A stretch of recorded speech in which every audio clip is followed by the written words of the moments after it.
Trudy-chan here after a day's late video.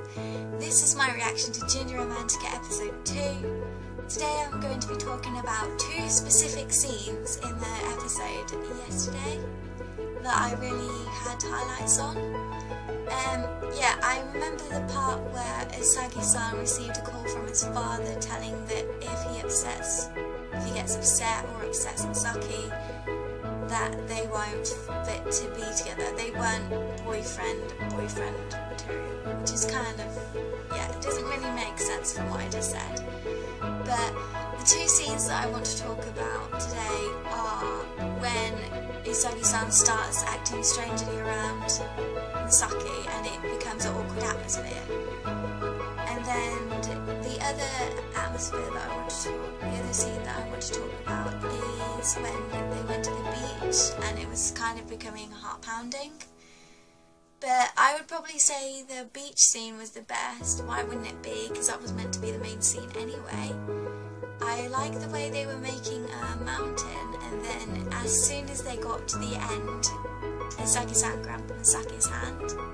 It was so cute, and I just think that was probably the longest scene so far in the new series. Yeah, the long romance scene since episode 1.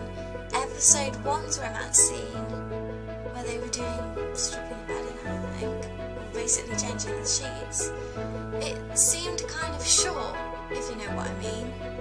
But in episode 2 it seemed kind of longer. But since episode 1 and episode 2, I kind of got into this series. I'm not sure about you, but I've really got into it, and it's really good so far. So I want to know what you think to the both of the two episodes in the comments below. I really want to know, and I might reply to you, depending. So yeah, the other scene I wanted to talk about was when Usagi-san and Misaki were in the kitchen together, cleaning and making sure everything was in place and secure. When Misaki-san's standing on the stool putting up a cup in its rightful place, one of Usagi-san's cousins walks in, the one in the kimono, I can't remember her name, I need to remember. And then she suddenly feels this strange atmosphere between both two characters of Misaki and Usagi-san. She asks what's wrong and seeing if everything's okay. As soon as Misaki tries to reply, he seems to lose his balance on the stool.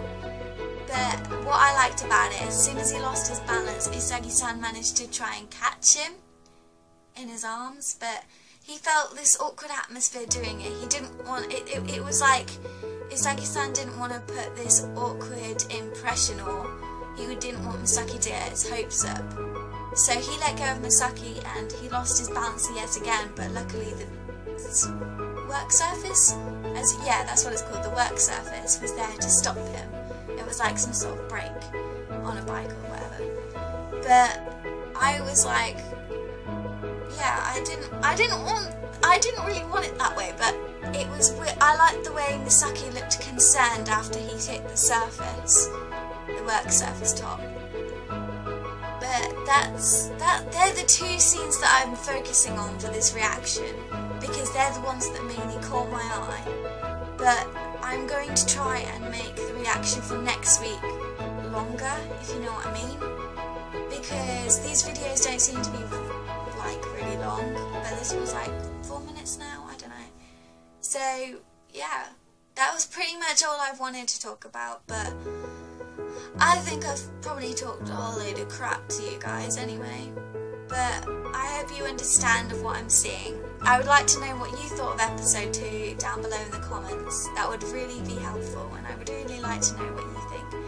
You could say whether you're getting into it like I am. I mean, I would really like to know. That would be brilliant, and I will hopefully see you next week or sometime soon for the next episode 3. So let's have a thumbs up and let's hope that's just as good as the 2 episodes so far. Trudy-chan out. Bye.